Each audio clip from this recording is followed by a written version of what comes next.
Welcome to the LifeSquawk podcast, where professional traders, investors, and market insiders get the unfiltered insights that matter most. Stay ahead of the curve with expert interviews and exclusive market commentary.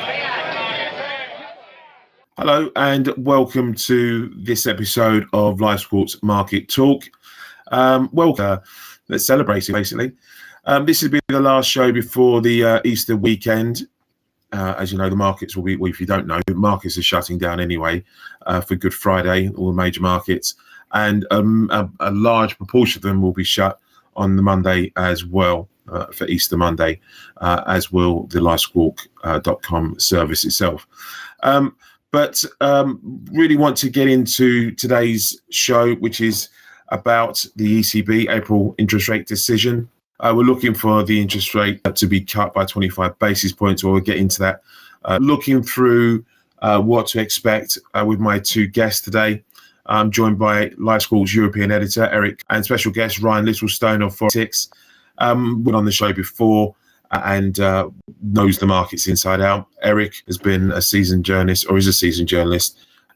Guys, welcome to the show.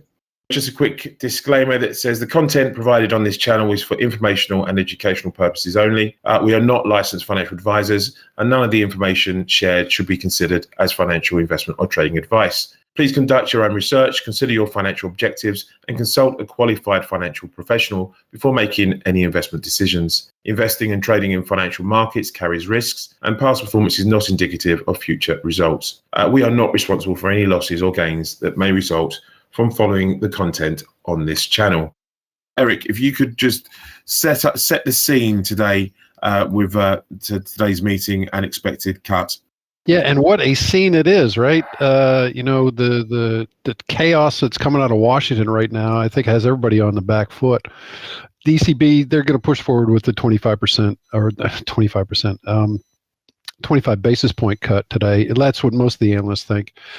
You know, inflation's still going down. Now there's also concerns about possible Chinese exports landing in Europe instead of in the U.S. There are growth concerns because of the tariffs. You know, they might be on pause, but the ones against cars aren't. The ones on steel and aluminum aren't. Neither is the 10% that everybody gets. So, I mean, that's going to hurt an economy like Germany, which is the biggest economy in the Eurozone. So anything that the ECB can do to, one, stay with their mandate of keeping inflation at or around 2% in the medium term, and two, promoting growth, then they're going to do it, and they're going to do that by cutting rates at least one more time this year, if not two or three. Thank you for that. Ryan, do you have any particular views at the moment on today's decision? We'll get into how to trade it or what we're looking for in a minute, but just in terms of the decision itself. Yeah, I mean, it shows how these markets can change pretty quickly. You know, probably a couple of weeks ago or before last week, there was probably a high chance that we were potentially looking at a pause coming into this meeting, but that seems to be knocked out the window at the moment. You've got to remember the ECB is probably always one of the most dovish central banks. They don't give up the chance to be dovish any time. So yes, I was more in the camp that they might pause this month, but I'm with everyone else that I still think they cut. I think though what's going to be important is their view on what's happened last week and the latest tariff situation. And I was watching the Bank of Canada closely yesterday, not for the policy move, but for how they played it. And I think the BOC have potentially set the blueprint for every central bank moving forward, which is we might as well just use a dartboard to pick what's going to happen regarding forecasts and the economy. Yeah, they were very non-committal, weren't they? Yeah, well, yeah. They need a new one because the Bank of Canada basically didn't give out any forecasts, and instead they gave two scenarios: one where things might not be too bad, and one where things might be completely rubbish. And I think that's going to feature in the ECB today. How they're going to look to move forward? Are they going to move from, we've cut today, we're going on pause, we don't know what's happening over the next 3-6 months, so don't trust forecasts, don't trust anything, we're all going to sit and wait to see what happens. And unfortunately, I think if all central banks take that route, then the central bank trade per se is going to lose its shine even more than it has of late amid all this US stuff. That's a fair point. Just again, we go back to Canada because, like you say, it has provided a bit of a blueprint as to what we're likely to see from central banks generally, and also Powell yesterday. He was, he kept that, he retained that notion that the FOMC is in no rush to decide on policy in the near term, basically because they don't know what's happening around the corner. Ryan? Yeah, exactly that. The key comment I did pick up from him, though, is that he said the possible mess from this tariffs is larger than they were expecting in their prior forecasts. Right. That could hint that they're going to take a stronger look at things and maybe just give a stronger message that they will be ready to act both ways, depending on what happens if the economy does start to see some big weakness. But we've got to remember that we're seeing a lot of soft private survey data and sentiment data at the US, but we're not yet seeing it in the hard data. We had retail sales out, which, a couple of misses of expectations, but they held up positive numbers. Business inventories are positive. So the hard data is still holding up, even while the sentiment private survey data is looking a little bit weaker. But obviously, there's always a bit of a lag between, survey data and hard data. So It may be coming. And I think there's the same situation for the Eurozone. I mean, they've been easing, and yet the economy hasn't really shown any signs in the early part of this year of looking like it's bouncing significantly. So I don't see why the situation is going to get any better, even if they do continue cutting, because there's no activity in the first place. Well, I mean, the stimulus should bring that in. Well, sorry, Eric, you go. Yeah, no, I think you're right, especially about a couple points there, Ryan, about the Bank of Canada and that template also that the Fed seems to be using.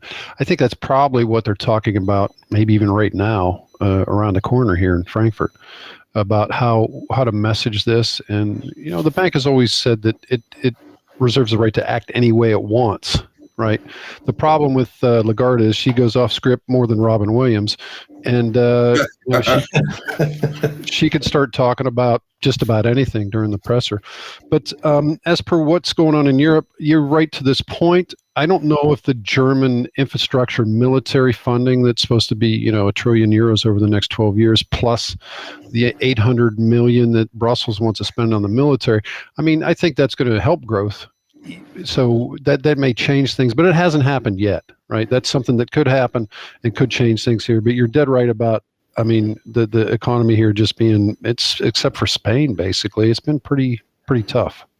Yeah, it's funny you mentioned that because the zoo data we got this week showed how long that optimism of that German spending lasted. What did we get? The expectations jumping to 51.6 or something last month, and then it went back to negative, whatever it was, 12, 14. So short-lived that expectation has been, I think.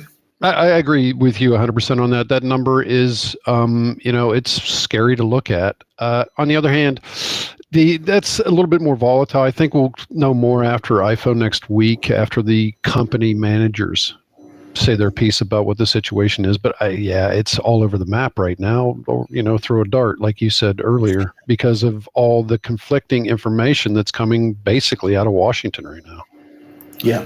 Well, I mean, just to bring another factor into this, we saw ECB Bank lending data out, and I think it was a couple of days ago, and the survey was conducted before really we had the Rose Garden event, so it's pre-Liberation Day, and we are seeing tightening monetary conditions out there, and and that was before, as I said, we saw the Liberation Day shenanigans go on. So there is a cause for concern, and I was a little bit surprised we were only seeing one more cut priced in after today for this year, because, well, yeah, surprised and not surprised. I get the inflationary factor here as well, but pre-Trump, I think the ECB or the Eurozone wasn't looking particularly healthy, and it was looking like we were going to see a number of rate cuts coming from the bloc this year anyway. So I'm sneaky feeling we'll probably get a few, one more cut priced in, I think, over the course of this year anyway, because I just think the there's an extra boost needed. Like you said, Eric, that the defence spending, that hasn't come in yet. So we're going to have to wait and see. That has to take effect. We have to feel that.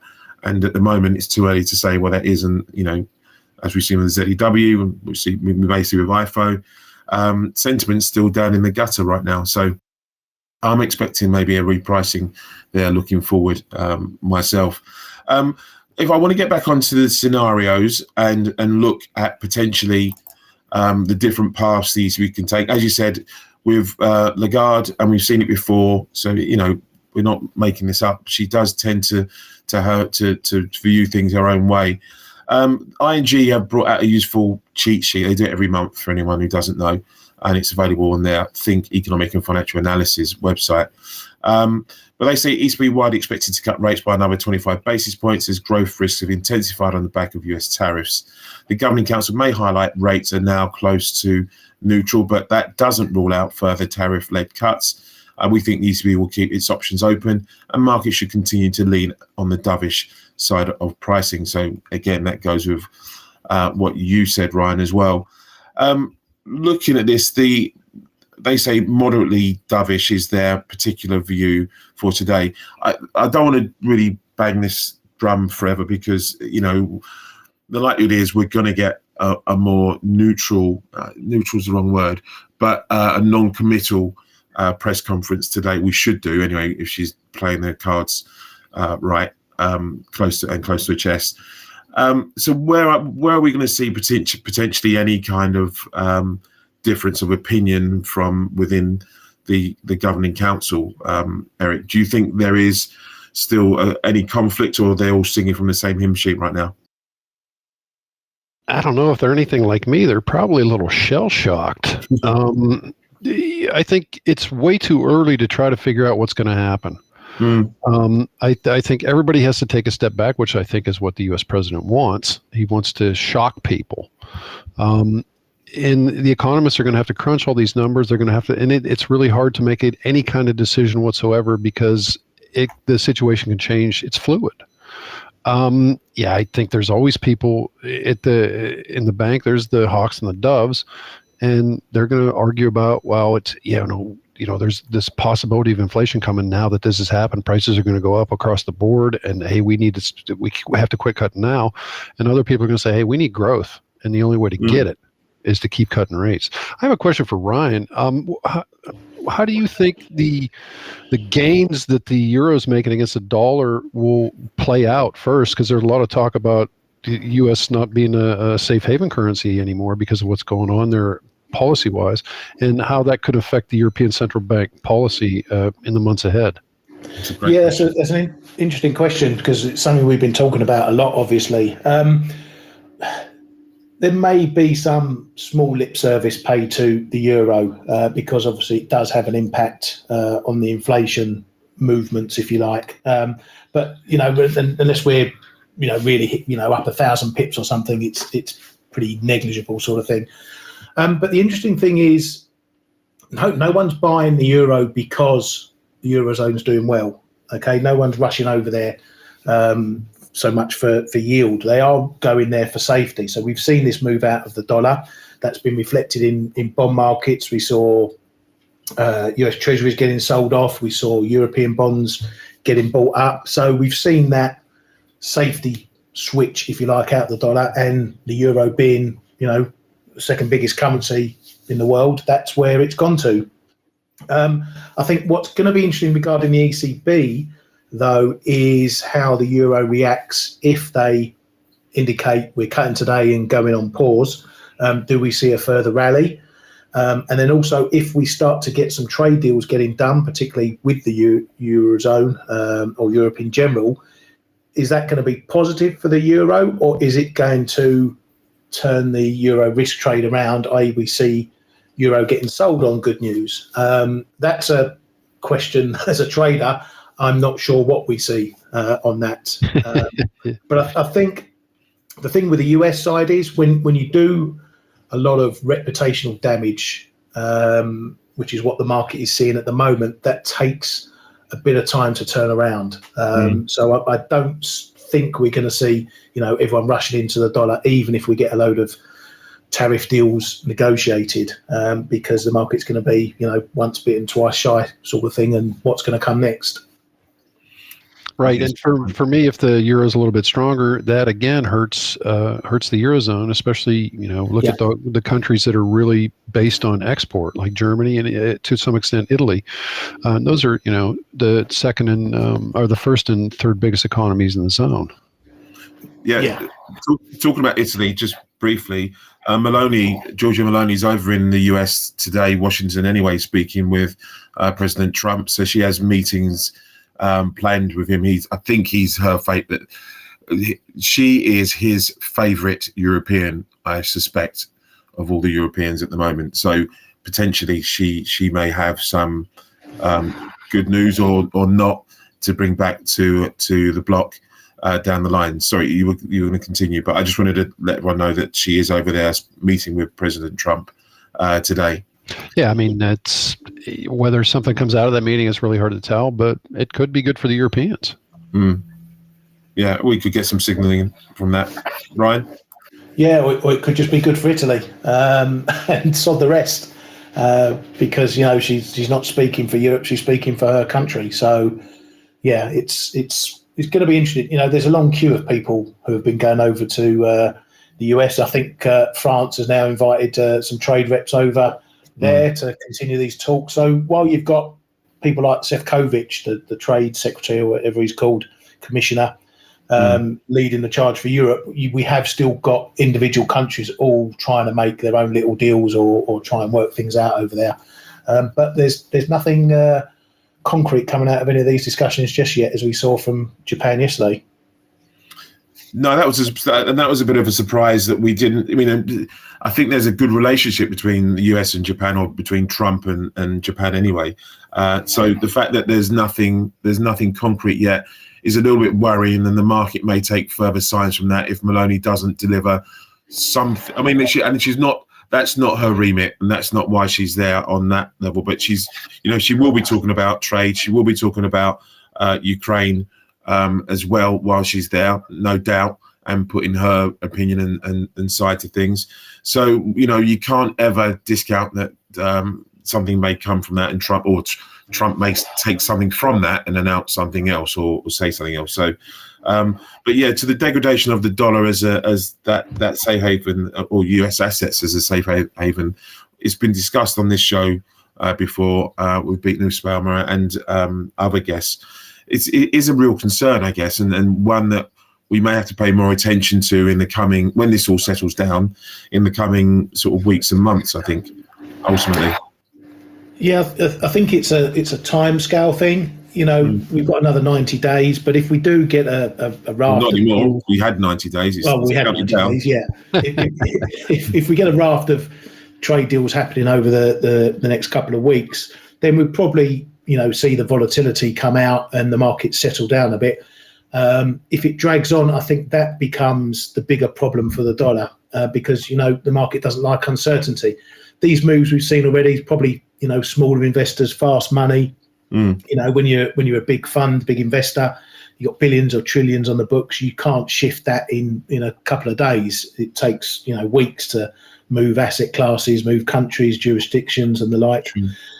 So I think it is on the clock. Something happens positive in the next few days, we probably just see a bit of easing in the tensions, and then we move on to what next. If it drags on longer, then that's when I think you may start to see some of the big investment houses looking to maybe get out the dollar, and that potentially leads to another leg.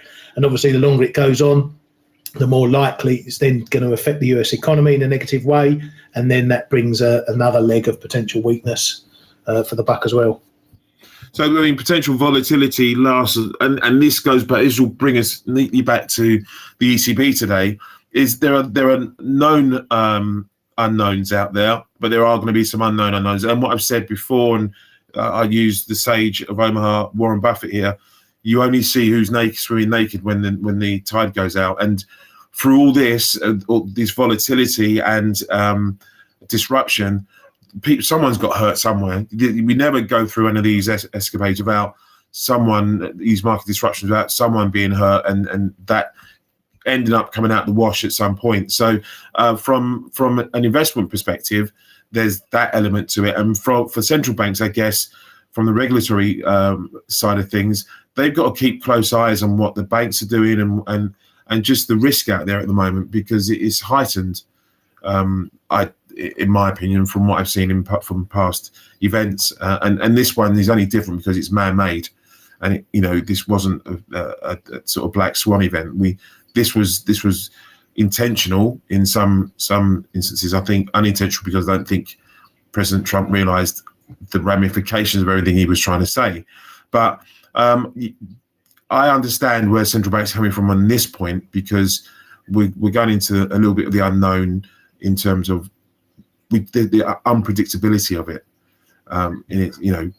When GFC happened, you kind of knew that when banks went, there was a chain of events that would happen, and you had to guard against that. COVID to a lesser degree, because it was a global event. This you never know really what way the president's going to turn. So I think it puts people on tenterhooks even more so. And like you say, that reputational damage it could be long lasting. Right.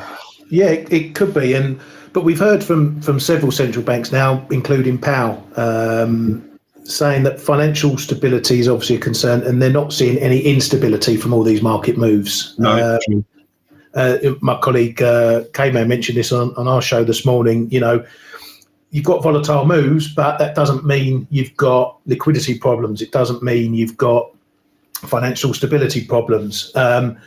And you're always going to get some in the market who panic. Oh, we've seen a big move in yields, big move in the dollar. The Fed's going to have to step in and do something, and blah, blah, blah. And they're just saying, well, no, we're not seeing it yet. So I think we've got to side with them and listen to them, because when they do see instability, that's when you need to take notice, because that's potentially when they're going to step in. But until then, largely ignore it unless you want to counter trade the fear. Yeah, and if I can interject here, I think you're right about that, Ryan. I also think that there's some concern among central bankers and people who run the financial system and control it. They don't want to spook anybody. More than one analyst ahead of today's decision said the ECB, considering the current situation, could possibly go a half a point, but they probably won't. Even if they could, and even if they thought it was prudent, just because that would look like to some people in the market at this time that there's an emergency, and that's what they don't want to do. That's a good point as well. Yeah, I think we should be on watch for one of those headlines. We get it. They have these meetings. Is it every month? The Fed expedited meeting, and right. We get one of the news wires pulling it out like it's some sort of emergency thing. I'm surprised we haven't had one of those yet, so be on watch for that.